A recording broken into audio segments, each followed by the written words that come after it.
What is going on, everybody? Welcome back. MTG here with another episode. If you're new to the channel, hi there.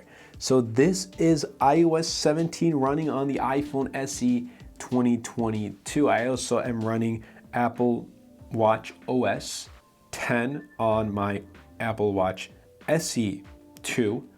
So if you want to see a video on that, let me know in the comments down below. But in today's video, we're going to discuss about what it looks like on here and just the main features of iOS 17. Not all of them, just like the main features that stood out the most iOS 17. This is developer beta. I wouldn't recommend downloading on your main device. So without further delay, let's dive right in and take a look at iOS 17.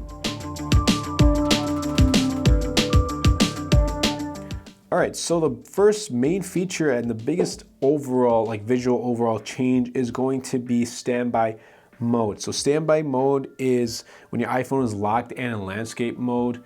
This is locked and right now I'm holding in landscape mode, but it's not turning on like that smart display. Standby mode is not turning on. What you got to do is you got to put it in charge and you're going to have to place it on a dock. And it does work with the iPhone SE. Now this is not MagSafe, granted, so I'm just going to place it like that and hopefully it'll turn on. There we go. Just got to make a little bit more of a stand right here.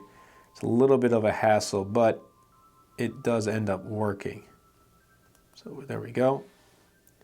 There you go. It's right there. There's a standby mode. I can access photos. It works like there's smart stacks, so you can see a time, the date right here, and I'm just going to bring this a little bit forward so you can see. And pretty much I can change really anything on here, just swiping left and right. So it's going to show you things like upcoming calendar appointments, notifications, and other bits of information. And live activities will appear in full screen when standby mode. And you can use Siri to activate or to use it to set an alarm clock, for example, for other tasks if you don't want to just reach out and physically use that device. But nonetheless, it does work. Standby mode does work on the iPhone SE. Granted, I'm really holding it here against it because my MagSafe wallet is MagSafe. iPhone SE doesn't support it, but there it is. There's standby mode on iPhone SE for those who are wondering. And if I pull out the plug right here, take it out of charge, it's going to exit standby mode. So you do have to have it in charge, whether that's MagSafe on your iPhone 12s or newer, or whether you have an iPhone SE and it's just physically charging through the lightning cable. So there's that. Next up is AIRDROP.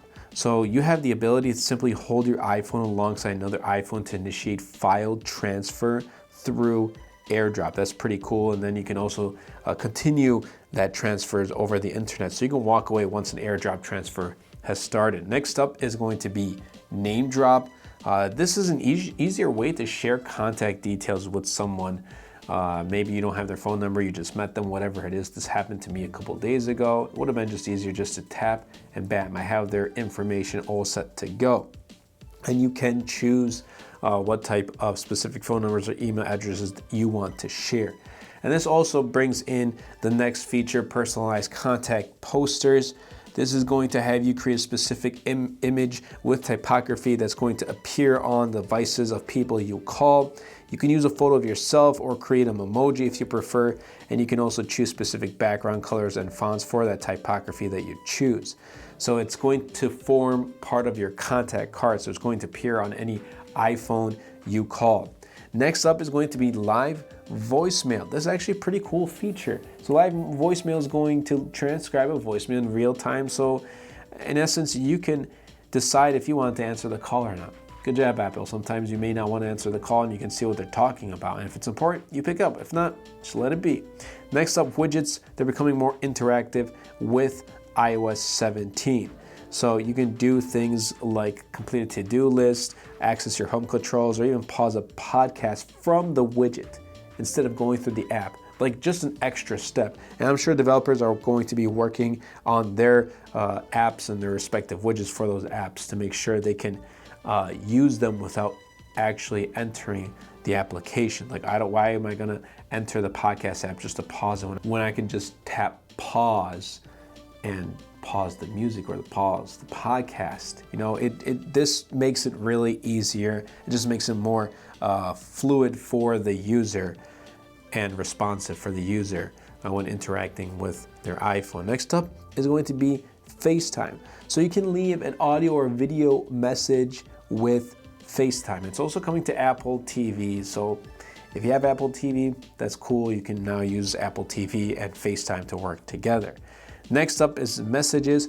So messages, swipe to reply, something we don't have. Before that, we'd have to like hold and then tap the reply button. And no. Just an extra step or two that's going to be taken away, and it's now becoming a swipe to reply, just like WhatsApp. We also have search. So search is expanding with search filters, and it's going to allow you to find particular messages faster. That's a huge plus. And also, audio messages are transcribed, so you can read them in the moment rather than having to find somewhere else quiet to listen to them if you don't have headphones. Sometimes that may be the case. And one of my favorites is going to be the Journal app.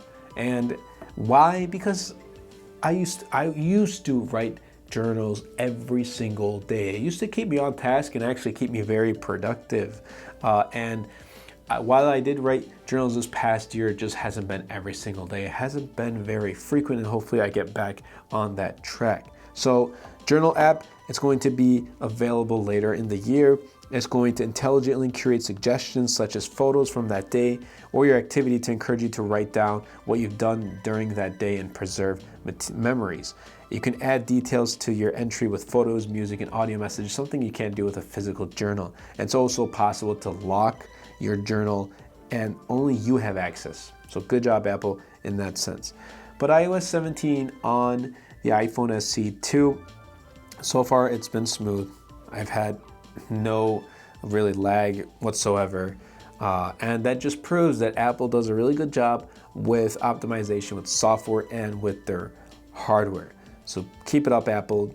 It's running really smooth. Like, this has the A15 Bionic chipset, the same chipset that's found in the iPhone 13 series running iOS 17. I do think, other than battery life, like, this iPhone SE will still perform like a champ. Do you want this outdated design? Probably not. I'm not telling you to go ahead and buy this just because it has iOS 17, but for those users who use iOS or an iPhone SE 2, a 2022 version, you have it here. Or this is actually iPhone SE 3 at this point.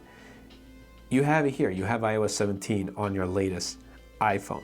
And you won't need to worry about, oh, is my phone going to like stutter and lag? If you run the developer beta or even the public beta, which comes out in July, you may have some issues because it's still a beta.